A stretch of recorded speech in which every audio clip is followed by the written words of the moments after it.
Anyways, Kiana, but you can call me Kiko. This is a series that I kind of wanted to start for some time, just to be able to talk about some things that, you know, I might not be able to talk about to other people, just a free space. I guess in a sense, it's like a personal diary, but maybe it'll be, maybe some of the topics that we talk about will be some things that others can connect to and maybe be able to feel the feelings that they're not willing to talk about to other people. Just be able to connect and feel them and be able to move through them because we all know how difficult it is to talk about, how it's even more difficult to hold on to those things and how much it affects us. Kind of want to just jump into it before I start rambling on and I forget what it is I'm supposed to be talking about. I want to start off by saying that I'm not a speaker in any sense. I don't like public speaking. I don't like socializing. It's probably why I kind of wanted to do a verbally instead of full on podcast because I don't know how to hold conversations. It makes me very nervous to have to talk to people. So maybe this can be like the gateway, the starting point for all of that. But yeah, let's just jump right into it. I kind of wanted to talk about grief, especially because it's something that I'm experiencing right now. For context, I just lost my husband in August of 2025. My husband of nearly 7 years. We were together for just about 9 years.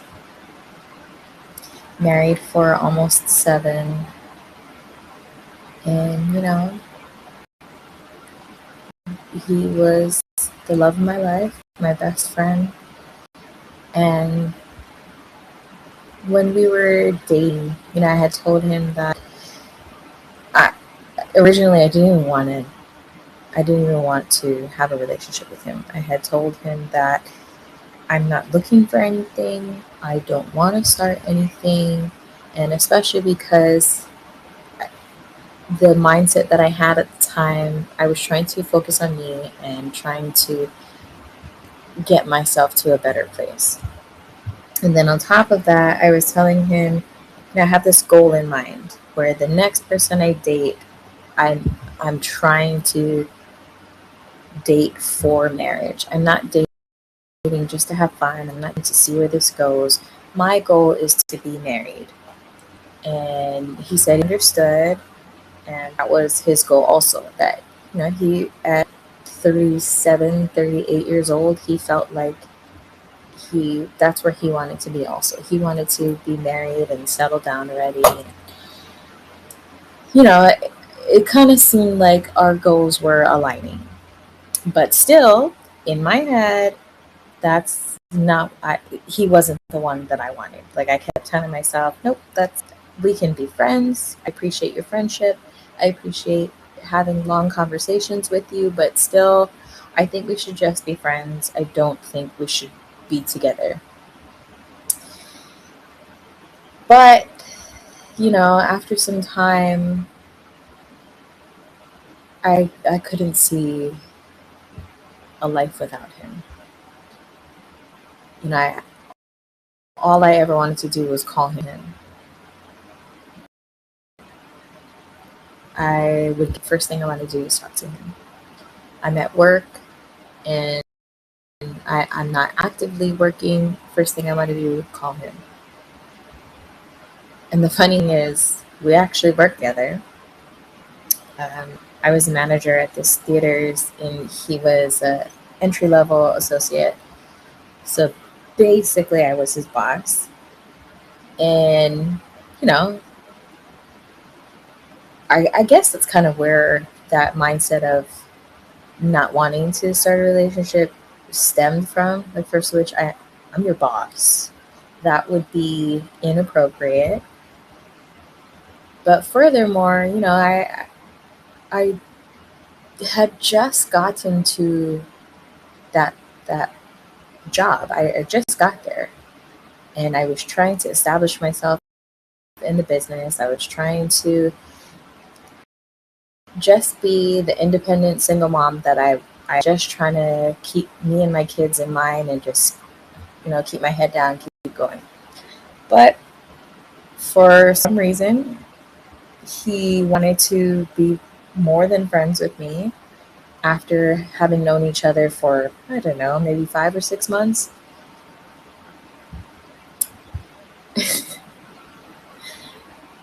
And when we would reflect on this story, I would tell him, like, people would ask, who said I love you first? And I would tell him it was you. And he goes, I don't remember that. But he did. He was the first one that said, I think I love you. And then I didn't even back. I just said, thank you. Because I don't know, I didn't see it yet. I didn't see, and I just saw him as my best friend. I just saw him as the guy that I wanted to tell my whole day to. I didn't realize that, you know, your best friend could be the love of your life. But eventually, you know, we got to know each other more, we got to talking more, we hung out more, and I I guess in a sense he wore me down. But, I'm kind of glad he did. I never would have experienced the things in life that I did if we hadn't gotten together, if we hadn't actually created that life and that relationship together. So let me just circle back to the subject of grief. So my husband was diagnosed with cancer in February of 2024.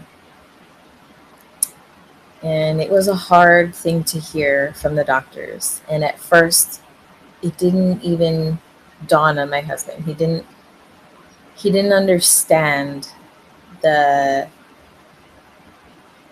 the seriousness of it and the weight of it at first, because he kept looking at me like, what did he say? What are they talking about?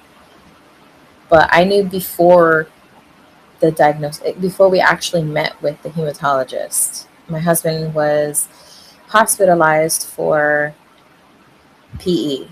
He had DVT that traveled to his lungs. So he ended up having to be hospitalized for about 10 days. And during that whole process, there was a whole bunch of nurses and doctors that were coming in and out and doing all kinds of testing. And it didn't dawn on me until I walked out of his hospital room and I looked at what floor we were on, and it said oncology.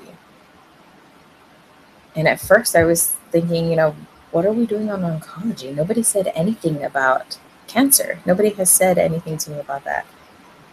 But, I the longer he stayed there and the more tests that they ran, then I kind of understood, I think they're keeping him here just to make sure that their diagnosis is what it actually is. And so after those 10 days, my husband was discharged. We went home. We met up with the hematologist a couple days later. And that's when he told us that my husband had leukemia. And it was an aggressive form of leukemia. And, my husband, being the person that he is, he thinks that you have to fight fire with fire. So if it's an aggressive form of cancer, he wants to do an aggressive form of treatment. And that's exactly what his treatment team did. They set up this whole series of treatments to fight the cancer But what my husband didn't realize is, the more aggressive efforts that you put in, the more aggressive it's going to be on your body. And it was really bad for a really long time. He had this aggressive chemo that brought down all of his immunity, and he was just catching everything. He had fungus, he had all these rashes, he had issues with his mental health. It was just horrendous for the first treatment. Then they wanted to do an even more aggressive treatment about a month after that first one, but he had to be hospitalized for that one. And, he already had issues with mental health from the first one, and it got worse because he was in a hospital room for over 40 days. And it was so hard on him mentally, on top of it being hard on him physically. And I could just see his decline getting worse and worse. But, after 40 days, he was able to come out. I tried to I tried to help him reset his mind when he came out. We went for drives. I took him to nature things, like there's a park in the mountains, took him up there, took him to the beaches here because we live in Hawaii. And it didn't seem like he could connect with anything. And it just seemed like being hospitalized for 40 days messed with him a lot. And because it messed with him a lot, it messed with our relationship. And I guess that's the thing that doesn't get talked about enough, is how cancer treatment doesn't just affect the patient, it affects those around them, and especially those that are caring for them. And I was my husband's caregiver.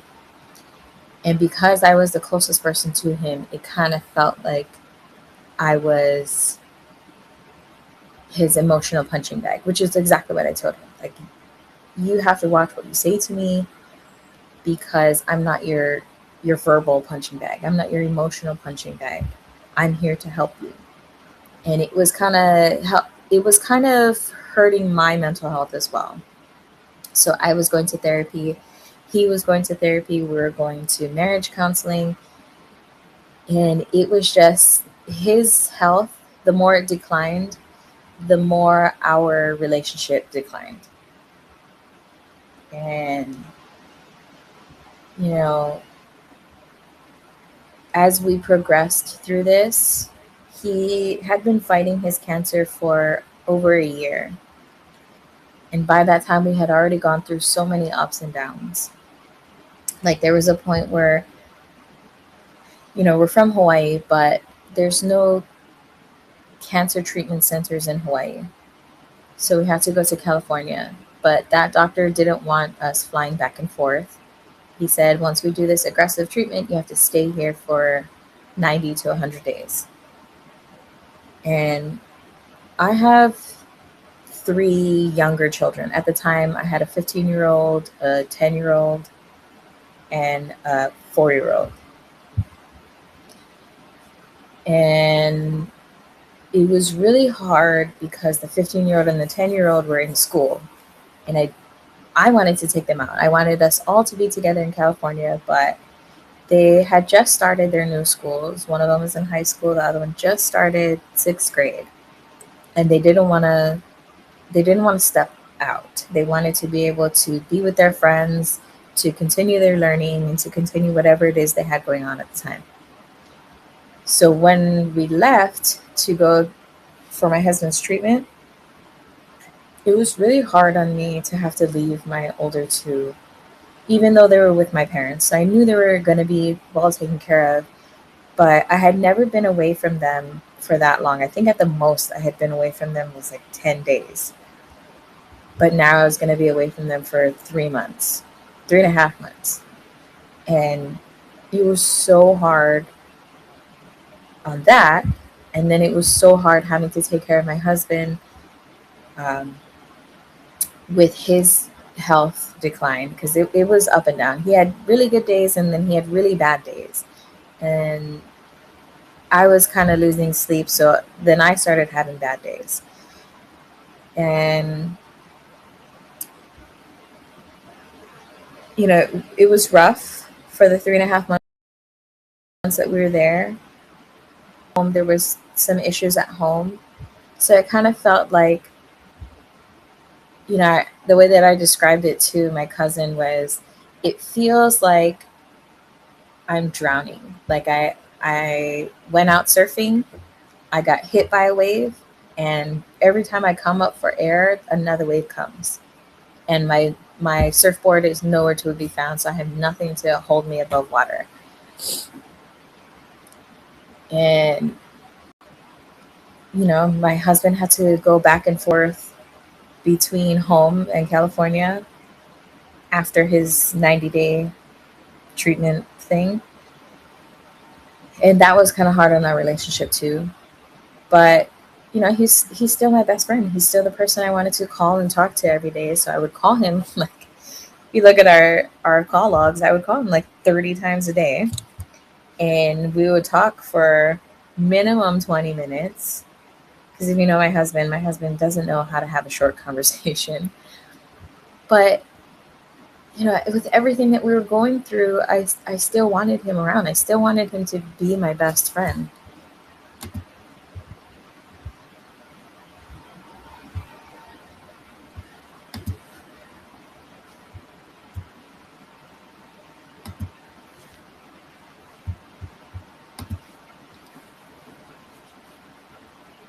So, he was flying back and forth. We were still trying to keep our relationship going. We still wanted to check in on each other. He was still my hype man. If I call him like, "Hun, I'm not feeling well today. I don't have it in me today. I'm feeling down on myself." He would be the one to be like, "You know what? That's okay. Feel your feelings and then get out of it. Don't stay there." He's like, "Cause you're the strongest person I know." And, you know,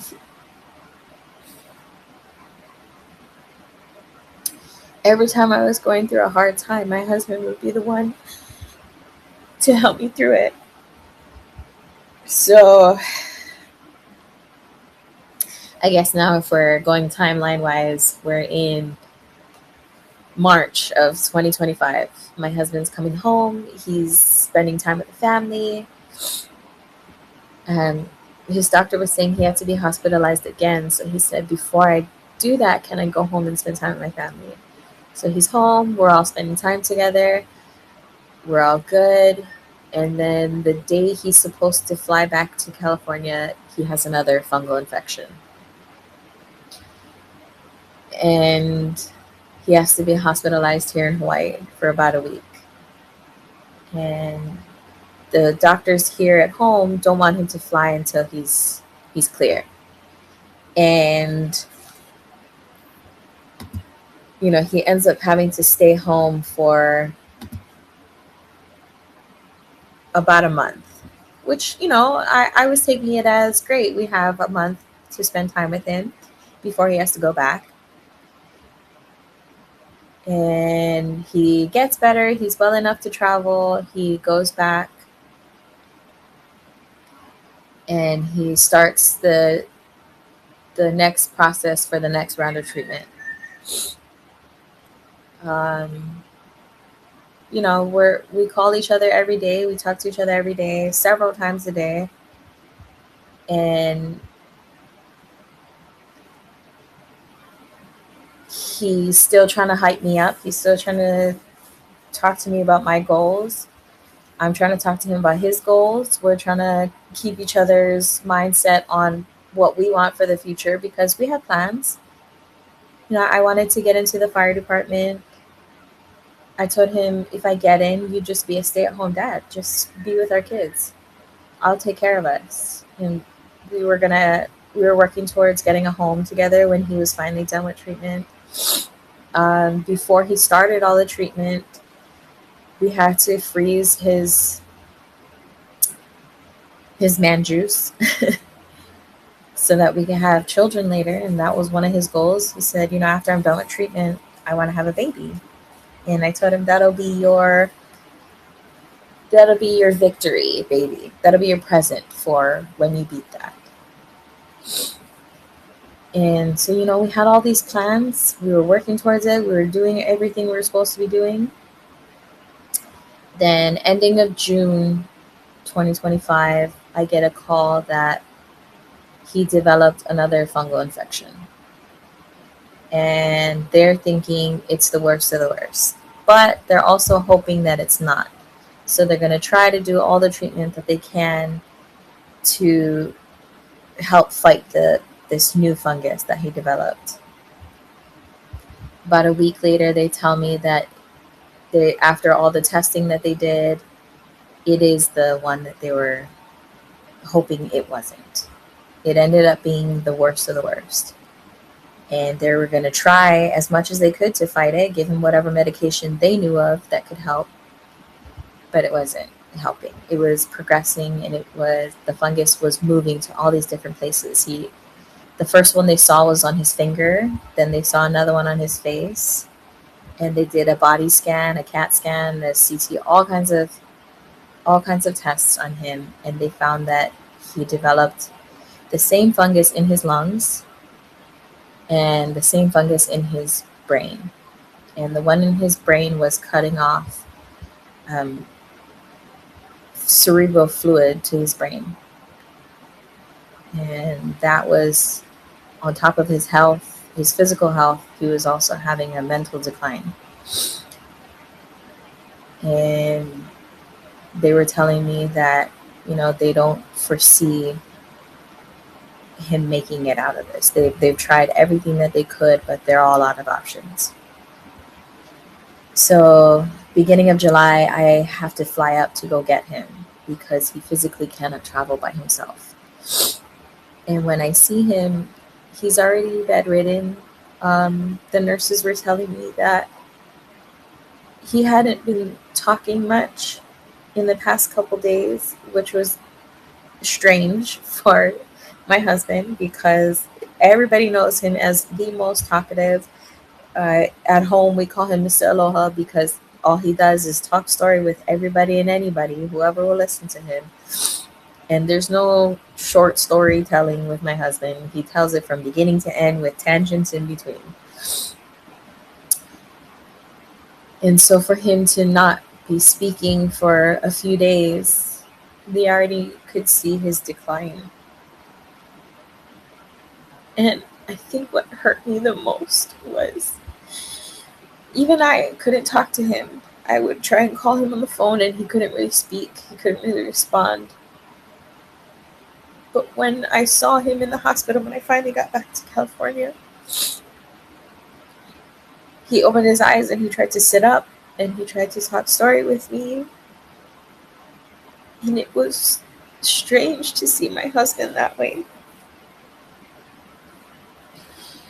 And so before they could discharge him, they wanted to run all these tests to make sure that he could even withstand traveling on the airplane to come back to Hawaii.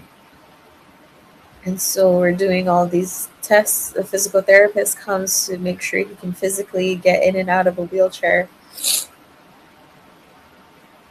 And it was really hard to see this person who used to be so strong and vibrant not even be able to sit up at the edge of the bed without assistance. He couldn't even get out of the bed to get into a wheelchair. But then, after I tried to help him, I guess he still had that mentality of, I'm a man and I don't want my wife to help me. Because after I helped him stand up, he wanted to walk on his own, which is very dangerous because he was already a high risk for a fall. And, they cleared him to be able to discharge, but nobody none of the doctors or nurses or anybody could foresee him beating the fungus that he got. And so basically, I was just there to bring him home to Hawaii to die with his family. And that was so hard because when we got home, he was still trying. He was still trying to walk around, but he would fall a lot.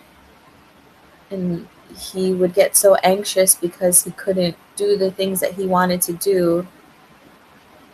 And he wouldn't sleep because he was so anxious. So I didn't really sleep. So for about a month after I brought him home, there was just a lot of yelling because he's trying to do things that he physically cannot. And, I'm only 5'4". I'm 165. So yeah, I do have muscle. I can hold him, but he's this 5'10" and a half, 200-pound dude who wants to do these things, but is falling all over the place. So I end up having to catch him all the time.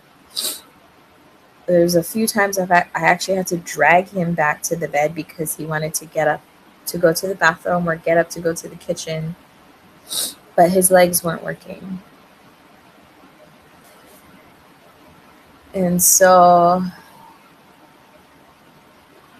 I guess looking back at it, I had already started my grieving from when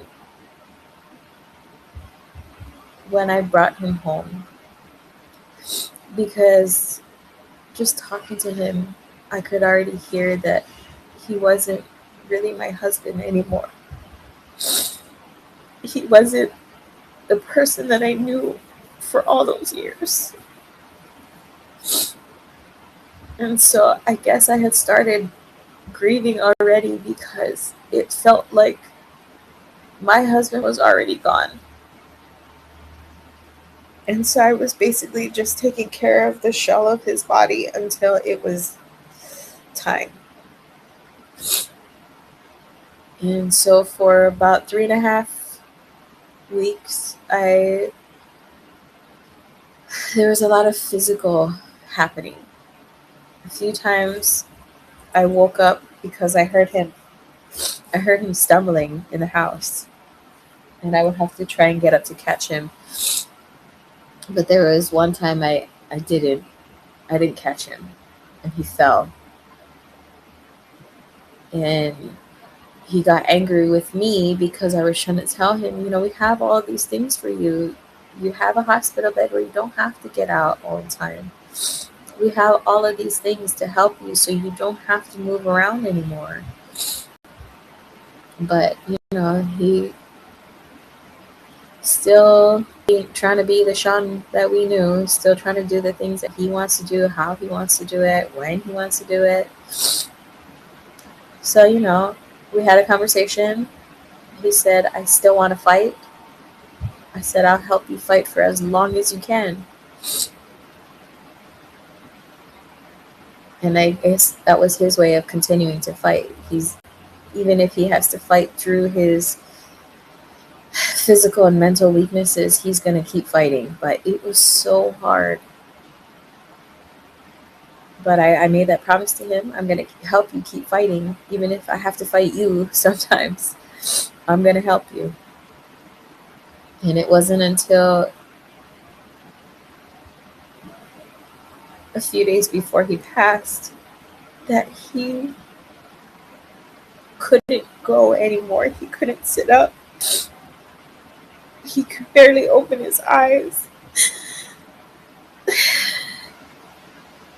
But there were times where he would wake up suddenly and he would be yelling. And I know that's him still trying to fight. And so, everybody always says that when there's somebody who's dying, they're going to want to be around for their family. And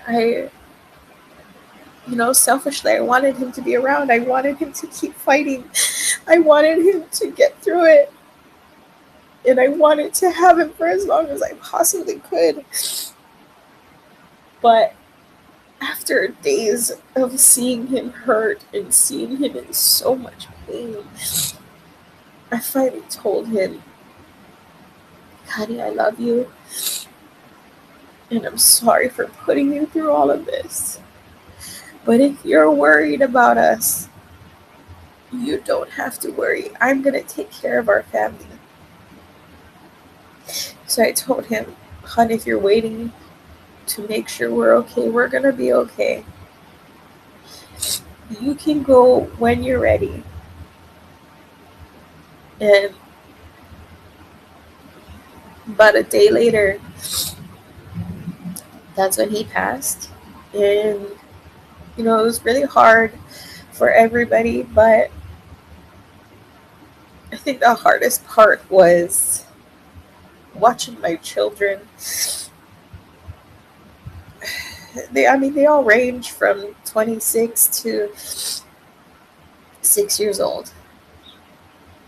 So they're all at different stages of life, but looking at them, they were all little kids who just lost their dad. And it was so hard to see them like that. And they still talk to me, they still call me every now and then and talk to me about how they're feeling and how they miss their dad. The younger ones try to talk to me about memories they have about him.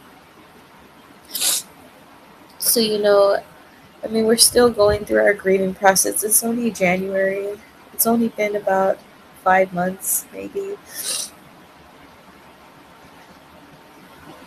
But,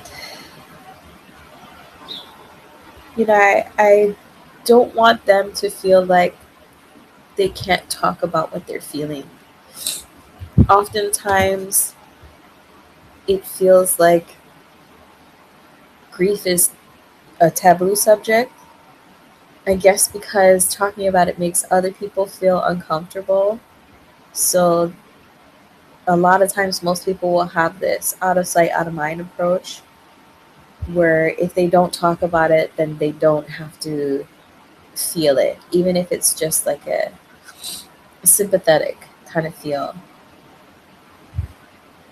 So, I tell my kids, if you can't talk to anybody else, you can still talk to me. I can't promise that I'll have the right words to say, but I can be a listening ear if that's what you need. Um, I always talk to them about mental health because the older three grew up in a home of, we don't talk about feelings. We don't have heavy feelings. If you do, no, you don't. And that's the same kind of mentality that I kind of grew up with. Um, and so raising the younger three, I didn't want them to have that. I wanted them to be able to feel comfortable enough to express their feelings. But, this whole process has kind of turned everybody's world upside down. And we're all trying to navigate it as best as we can. But I feel like as the mother of this family, it's kind of my job to be the navigator, even though I myself don't know where we're going or how to get through this. So, it's it's difficult, but I can't imagine what my kids are going through. For me, though, as the spouse, it it kind of feels like, you ever heard of that thing called phantom limb syndrome, where somebody has had to have a amputation of an arm or a leg or something, but even months to a year after, they can still feel like it's there. Like sometimes they forget that they no longer have that foot or they no longer have that arm, but the body still remembers it. It kind of feels like that's how, or that's what I'm going through. Like my husband took up a huge space in my life for a long time, and he's not here anymore. But it still kind of feels like he is. Like I find myself throughout parts of my day wanting to pick up my phone and call him like I used to. Like, babe, guess what happened? Babe, guess who I talked to? And then, I look over and I have his cell phone. So I know he's not going to answer. I know he's not going to be on the other end of that line. And what's also hard is, some people talk about how they don't feel like it's real. Like when I talk to the older kids, they tell me that sometimes they have a hard time because they don't feel like he's gone. They don't feel like it's real that he's gone from us. But me, I saw him pass. I was with him the night he passed. I was holding his hand for hours and hours and hours, and the moment I stepped away, he was gone. And that's why I guess it's harder for me to try and put myself in that mindset of not feeling like he's gone because I know he is. I watched him decline. I watched him basically pass.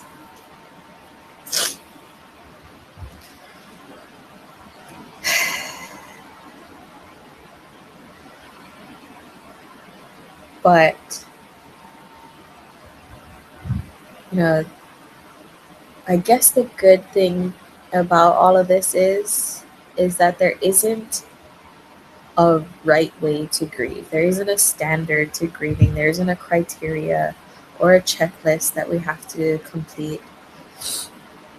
The one thing I got from every grief book or podcast that I've listened to is that they always remind you to take it one day at a time. Don't try and heal yourself right here, right now. Just take it one day at a time, take it one moment at a time, one breath at a time, even if it's just a small task a day.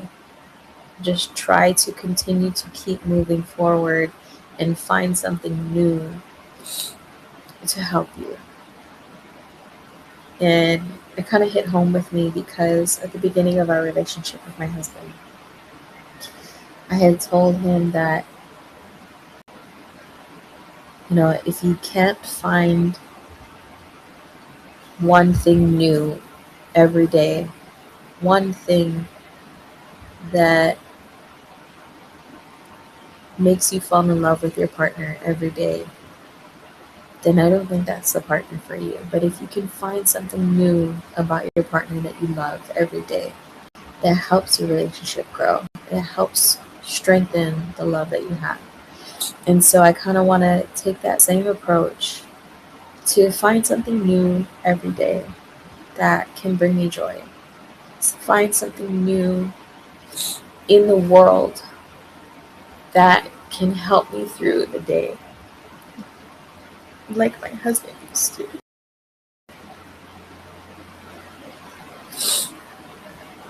Even though sometimes it feels like I'm screaming into a void,